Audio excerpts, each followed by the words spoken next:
Tonight, we're stepping back into 1938, October 7th, a Friday. The air in Los Angeles was warm that afternoon, comfortable, the kind of autumn day that makes you forget it's October at all. Dim those lights, get comfortable, and let's ease into a story about a song that almost never was, a melody that came from nowhere, and a 16-year-old girl standing at a microphone about to change everything. But before we get to that soundstage, we need to go back further. Back to Minnesota, to a small town, to a little girl who loved to sing. Part 1. Baby Gumm, Grand Rapids, Minnesota, 1922. A logging town, remote, small, the kind of place where everyone knew everyone. On June 10th, at the Itasca Hospital, Frances Ethel Gumm was born, the third daughter of Frank and Ethel.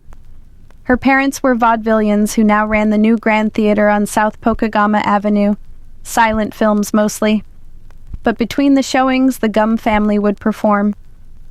Little Frances grew up in that theater, backstage, in the wings, watching her sisters rehearse, watching her mother at the piano, watching her father sing.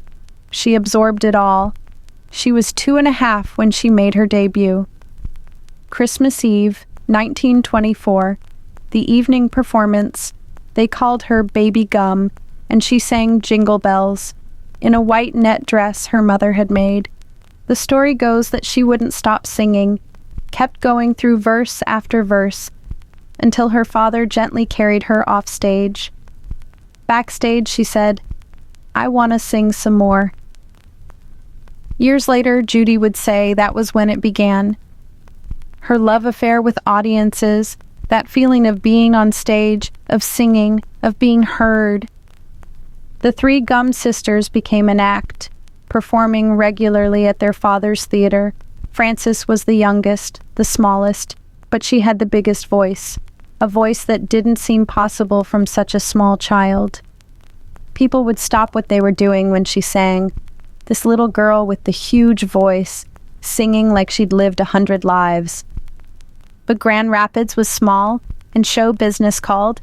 In 1926, when Frances was 4, the family moved to California, to Lancaster, in the high desert north of Los Angeles. They bought another theater.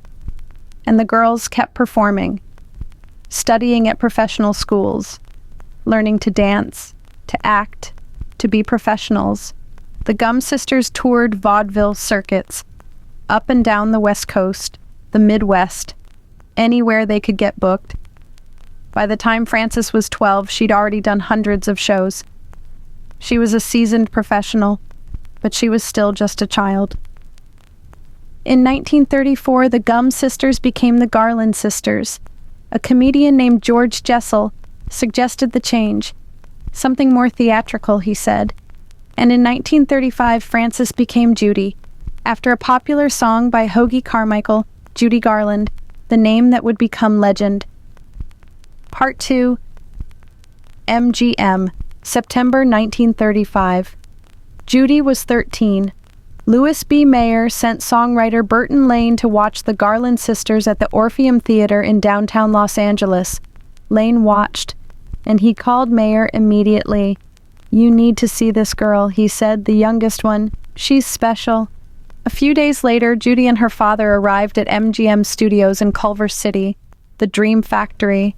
For an impromptu audition, she sang 2 songs, "Zing Went the Strings of My Heart" and "Eli, Eli," a Yiddish song from 1896. When she finished, Mayer spoke. "Sign her," he said. "No screen test needed. Judy Garland, contract player, Metro-Goldwyn-Mayer, 13 years old. MGM in the 1930s was the Dream Factory. More stars than there are in heaven. And Louis B. Mayer controlled it all." For Judy, being under contract meant everything was decided for her. Her schedule, her diet, her sleep. The studio gave her pills to wake up, pills to stay thin, pills to sleep. She was 13, but she could sing. That voice never wavered, never failed. By 1938, Judy had made several films. She'd been paired with Mickey Rooney. Together they had chemistry. The audience loved them. And then came The Wizard of Oz. MGM wanted to make it big. Technicolor, music, fantasy. They'd considered Shirley Temple for Dorothy, but she was under contract to another studio. In the end, they chose Judy. Filming began in October 1938. At first, they'd made Judy wear a blonde wig, heavy makeup, but director George Cukor stepped in. "No," he said, "let her be herself, natural, real. That's Dorothy." They had to reshoot everything, but it was worth it. This Dorothy was believable, a real girl from Kansas. The production was grueling, long days, hot lights. The early Technicolor process required incredibly bright lighting. The sets would heat up to over 100 degrees. In December, Margaret Hamilton was badly burned during a scene. 2nd-degree burns on her face, 3rd-degree on her hand. She was in the hospital for weeks. But despite everything, the film came together. And at the center of it all was Judy. Part 3, The Songwriters. Before the recording session, there was the song itself. Harold Arlen and Yip Harburg, the songwriting team assigned to The Wizard of Oz. Harold was quiet, serious, the son of a cantor from Buffalo, New York. Yip was witty, political, a wordsmith. Together, they'd been writing songs for the film, but they still needed the big one, the ballad, the song Dorothy would sing in Kansas. Harold had been thinking about it for days. Yip had given him a title, something about being over the rainbow, but nothing came. And then one evening, Harold and his wife Anya were driving to Grauman's Chinese Theater, passing Schwab's drugstore on Sunset Boulevard, and suddenly, the melody, complete, fully formed. Harold always said his songs came to him, that they were given to him from somewhere else. "Stop the car," he said. He scribbled it down in the dim light. The whole thing, that octave leap at the start, the gentle descent, the bridge, simple, perfect. The next day, Harold went to Yip's house, played it for him. But Harold played it big, grand, sweeping. Yip listened, then shook his head.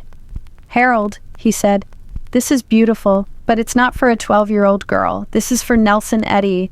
Harold was crushed. Spent a week trying to write something else, but nothing worked. So he came back to Yip, asked him to reconsider. They took it to Ira Gershwin.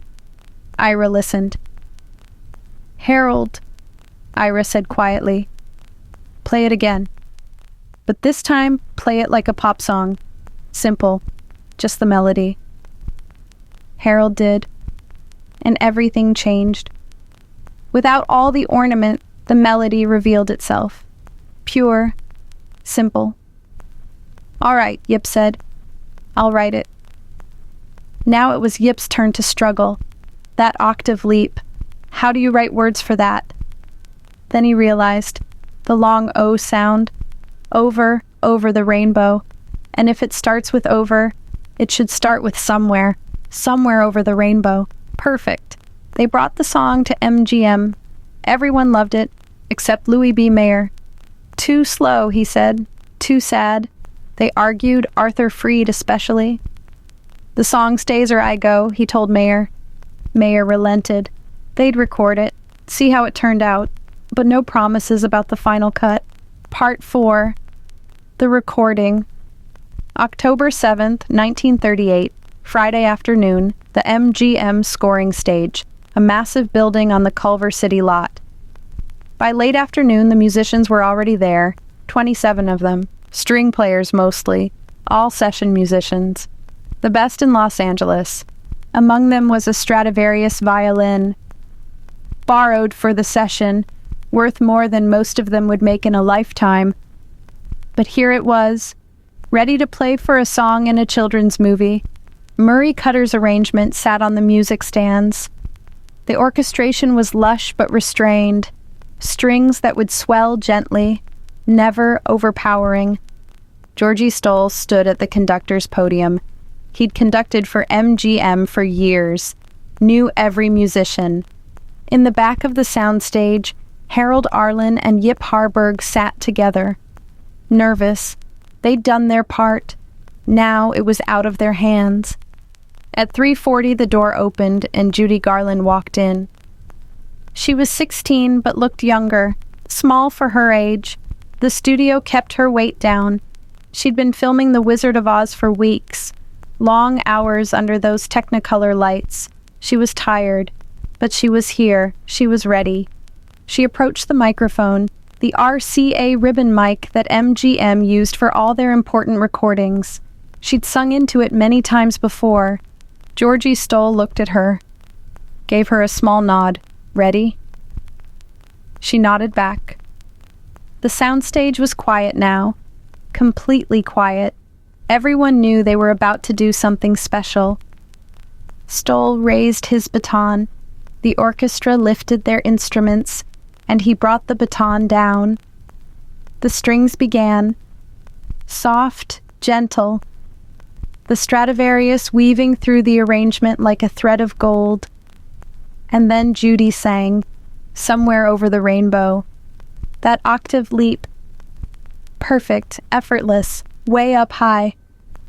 She wasn't performing, she was just being Dorothy, being a girl who wanted to be somewhere else. There's a land that I heard of once in a lullaby. The musicians played on, but they were also listening, because this was something special. In the back of the room, Harold Arlen felt tears in his eyes. This was it. This was what he'd heard in his head. Judy singing his song, making it hers, making it Dorothy's. They did 8 takes that day, small adjustments between each one. But the feeling stayed the same. That pure, honest, heartbreaking yearning. In the end, they spliced together 2 takes, the beginning of take 5, the rest of take 6, creating the perfect version, the one that would be in the film, the one the world would hear. Part 5. The Aftermath. When the session was over, Judy thanked everyone, then she left, back to filming. The work never stopped. Harold and Yip stayed behind. Listening to the playback, it was perfect, but they still didn't know if Mayer would let it stay in the picture. The answer came later, after test screenings. They tried to cut it, more than once, but every time they did, something felt wrong. The movie didn't work without it. It was the heart of the film. Without it, Dorothy was just a girl caught in a storm. With it, she was someone you understood, someone you cared about. So it stayed. The Wizard of Oz premiered on August 12th, 1939, at Grauman's Chinese Theater. The film was a triumph, and the song was immediate. In 1940, Harold Arlen and Yip Harburg won the Academy Award for Best Original Song. Judy wasn't nominated for Best Actress. She was too young, but they gave her a special juvenile award. Over the Rainbow became Judy's song, forever. She sang it for the next 30 years, in every conceivable venue, during World War II for American troops, on radio programs, in concert halls, the Palace Theater in New York in 1951, her comeback after being dropped by MGM. She sang for 19 weeks, sold-out shows, and every night she sang Over the Rainbow. Every single night, the audience wept. Carnegie Hall, April 23rd, 1961. One of the most famous concerts in American history. And when she sang Over the Rainbow that night, time stopped.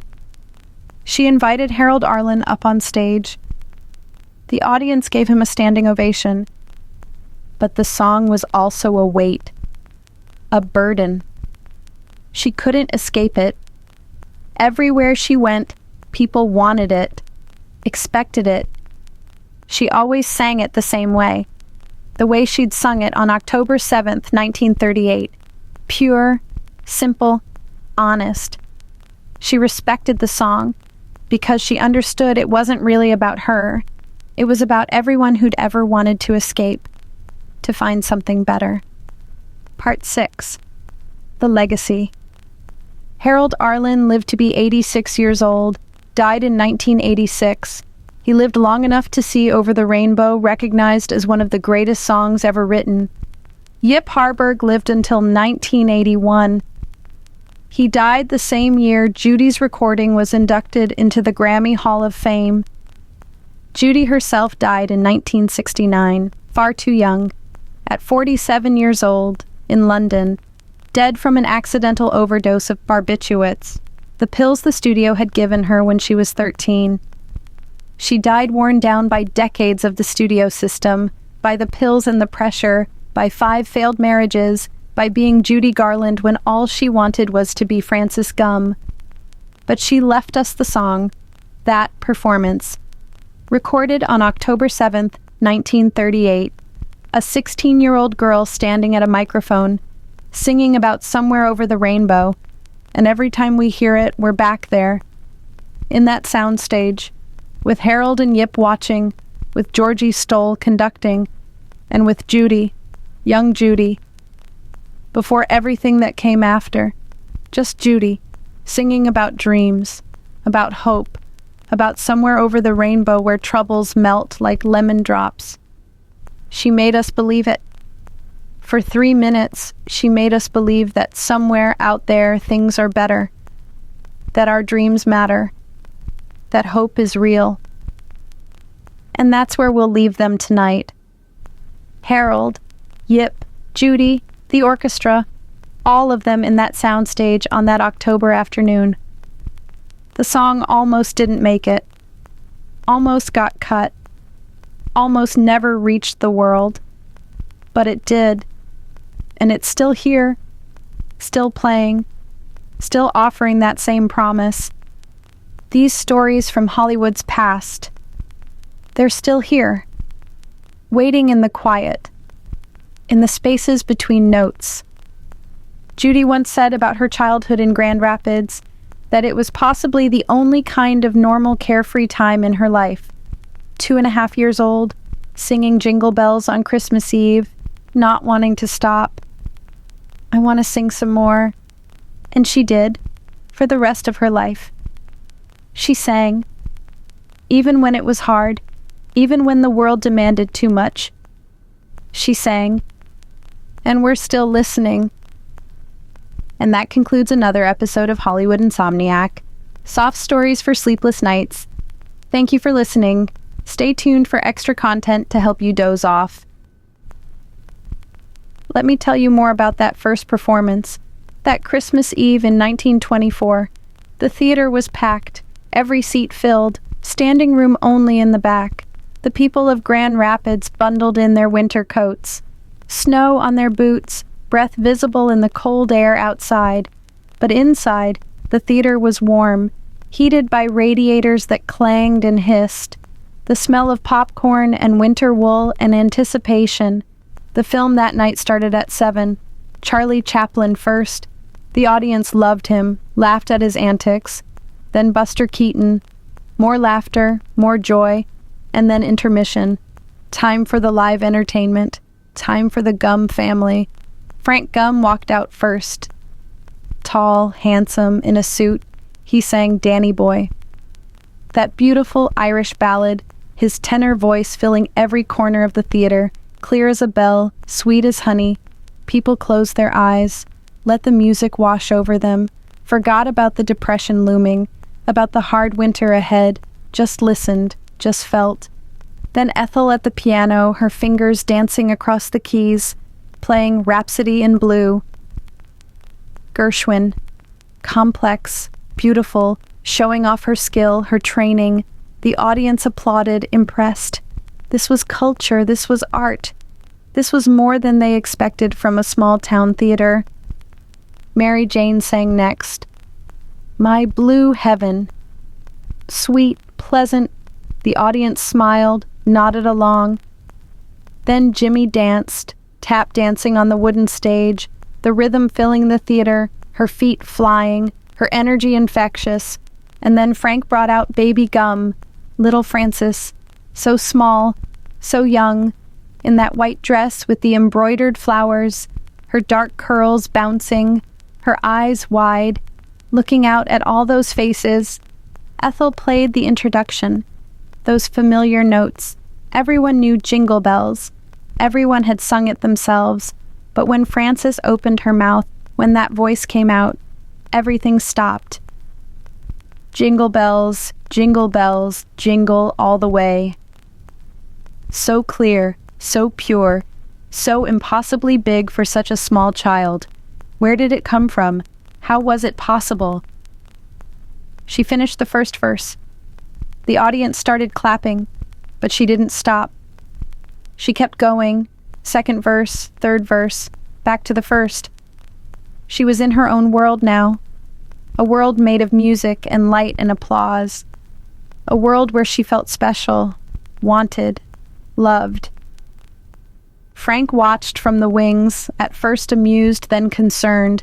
She really wasn't going to stop. Finally, he walked out, gently picked her up. She was still singing as he carried her off, still going, still wanting more. Backstage, he set her down. "That was wonderful, sweetheart," he said. And she looked up at him with those big eyes and said it, those 5 words that told them everything. "I want to sing some more. Not, did I do good? Not, can I go back? Just a statement of fact, a declaration. I want to sing some more." Because singing wasn't something she did. It was something she was, something she needed, like breathing, like living. Ethel heard it too, looked at Frank. They both knew.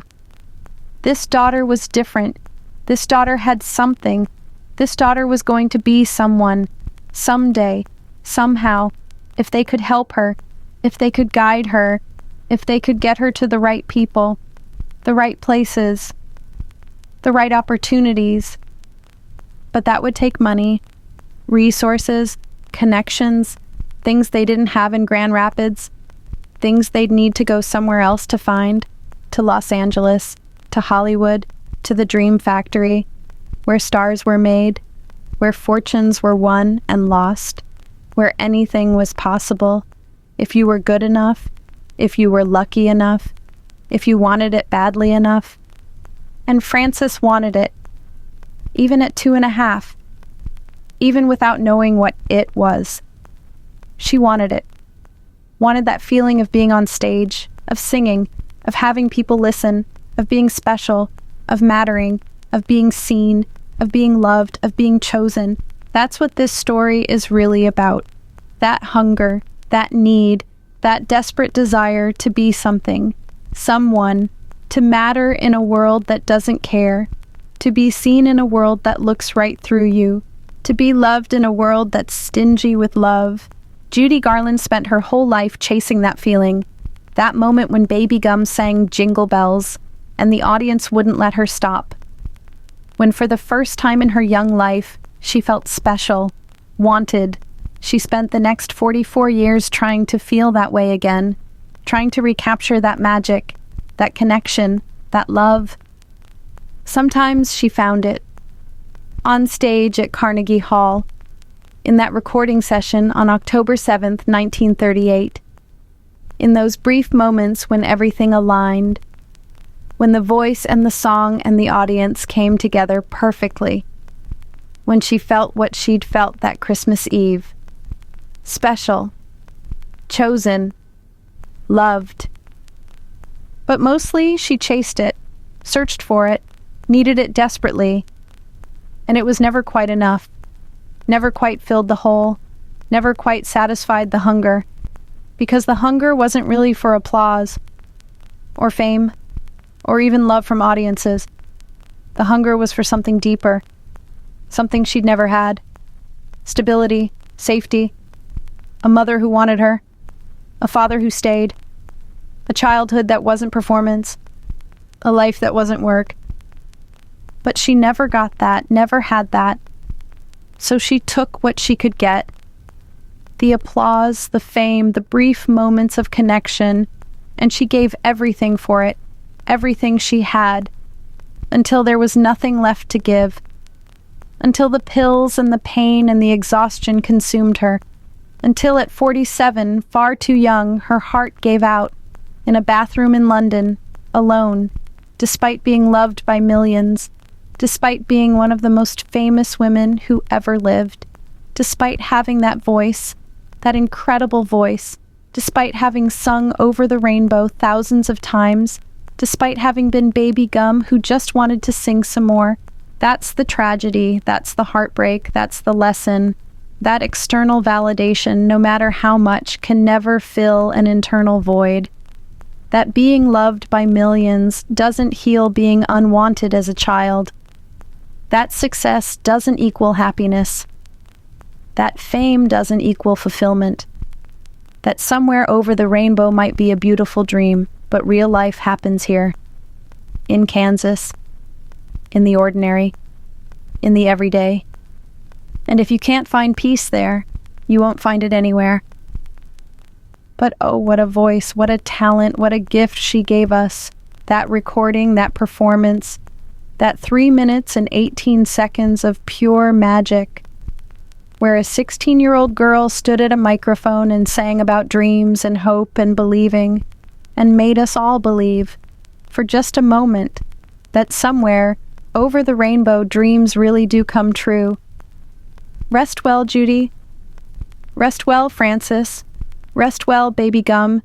May you have finally found that place, that somewhere, where troubles melt like lemon drops, where dreams come true, where you're loved not for your voice or your talent or what you can give, but just for being you, just for existing, just for being enough, just as you are. More on the MGM years. Let me tell you more about Judy's early years at MGM, about what it was like to be a child star in the Dream Factory. When Judy signed her contract in 1935 at 13, she became part of the MGM family.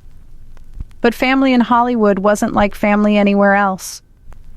Louis B. Mayer called his contract players his children, but these were children he controlled completely.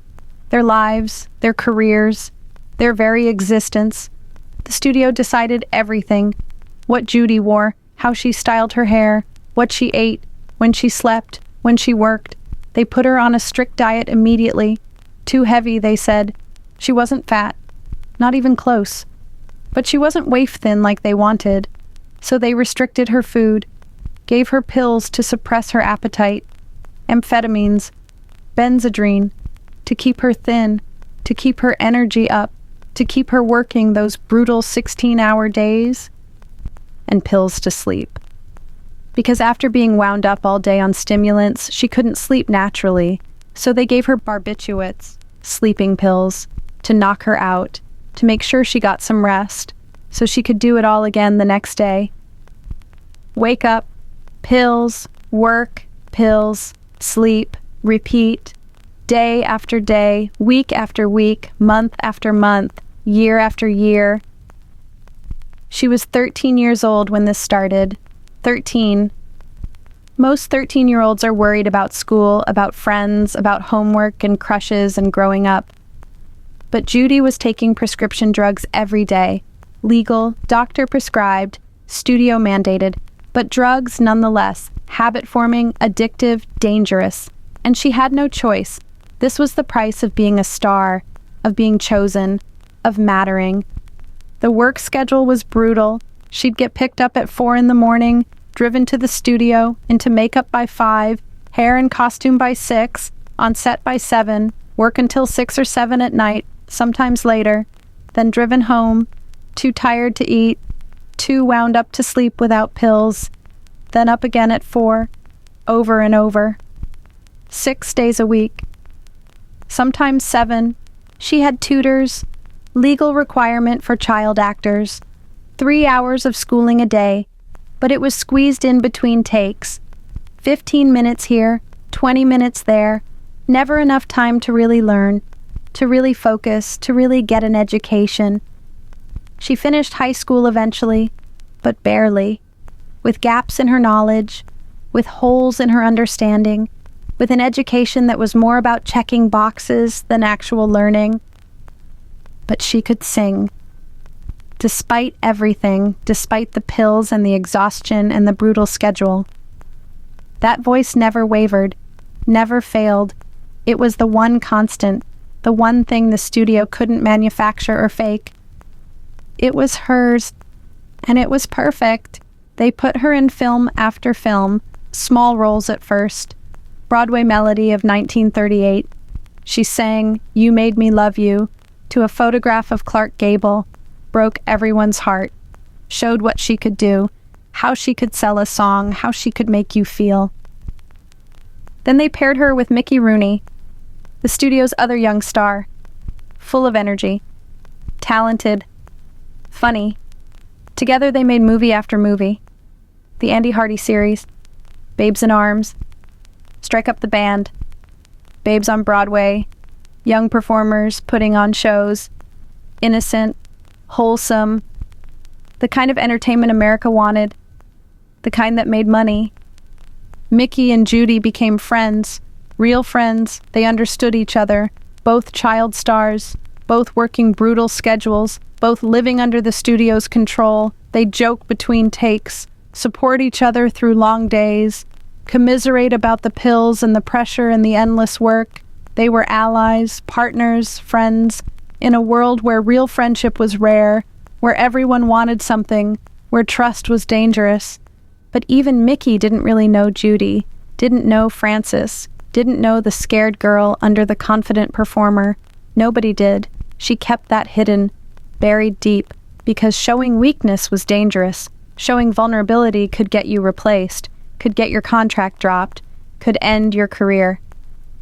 So she smiled, performed, gave them what they wanted, and suffered in private, alone, like always. By 1938, Judy was 16 and already a veteran, had made a dozen films, knew the business inside and out, knew how to hit her marks, how to find her light, how to deliver a line, how to cry on cue, how to smile when she wanted to scream, how to be what they needed her to be, always, without fail, without complaint.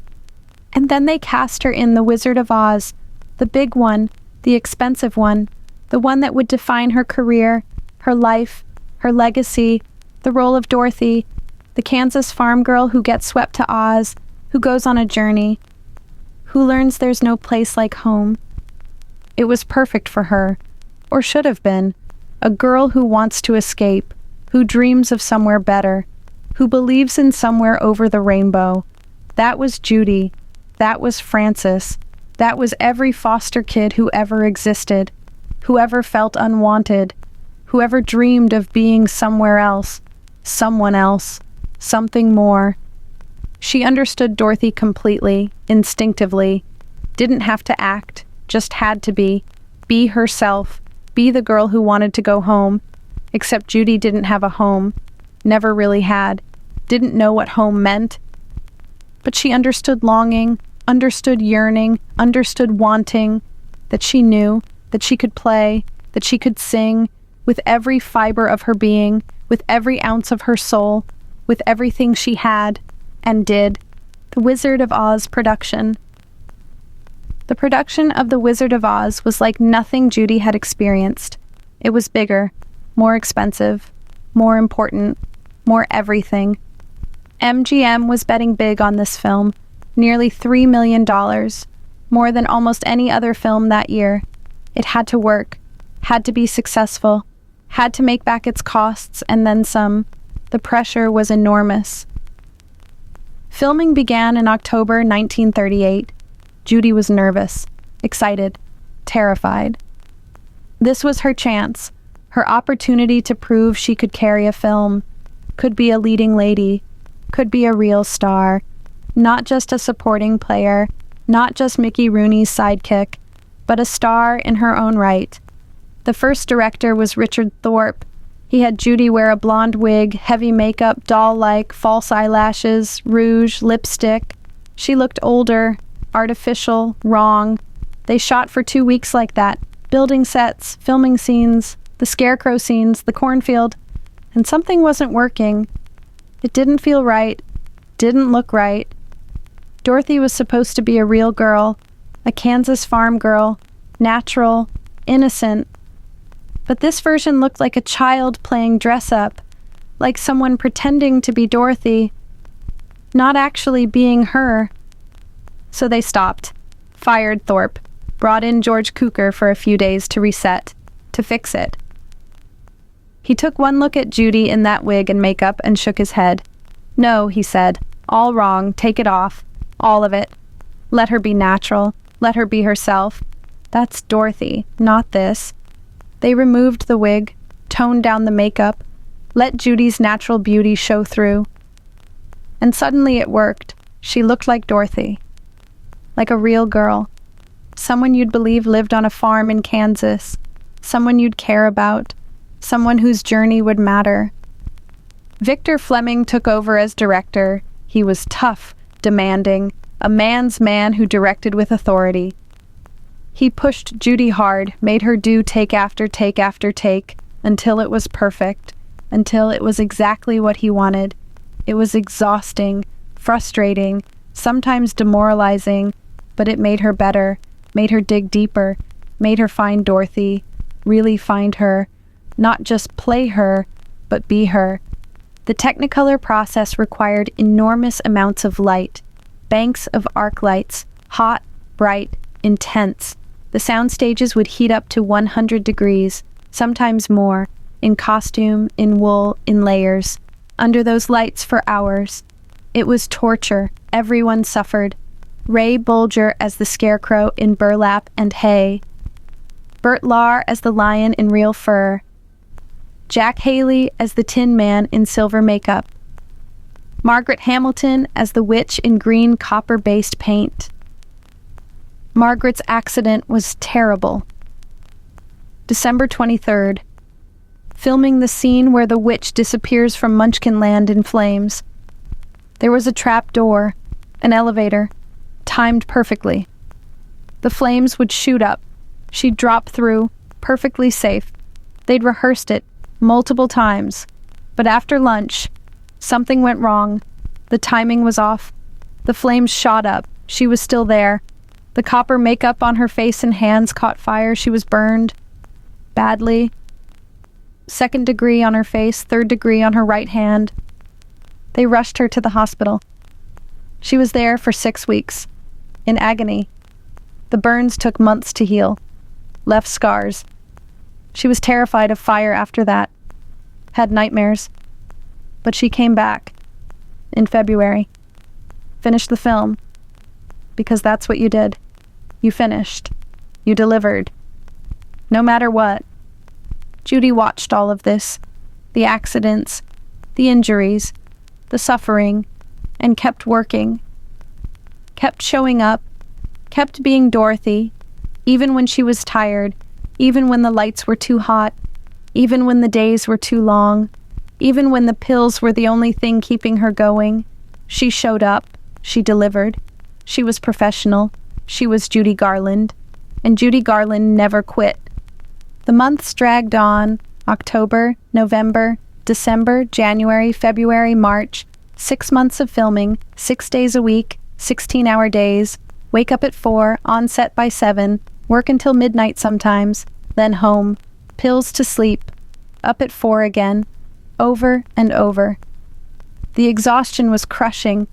The pills were the only thing keeping her going, keeping her awake, keeping her functional, keeping her alive.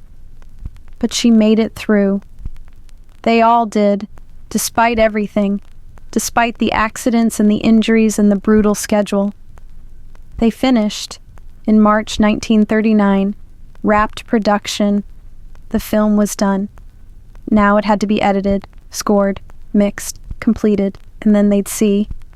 They'd see if it worked. If all the money and time and effort was worth it. If audiences would respond. If the gamble would pay off. And of course, there was the question of the song, Over the Rainbow. Would it stay? Or would Mayer finally get his way and cut it? That question hung over everything. Over all the hard work, all the suffering, all the belief.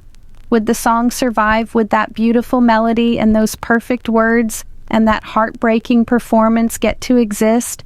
Or would it be cut, lost, forgotten? Nobody knew, not yet. They could only wait and hope and believe that somewhere over the rainbow good things could happen, that dreams could come true, that belief was rewarded, that hope was real.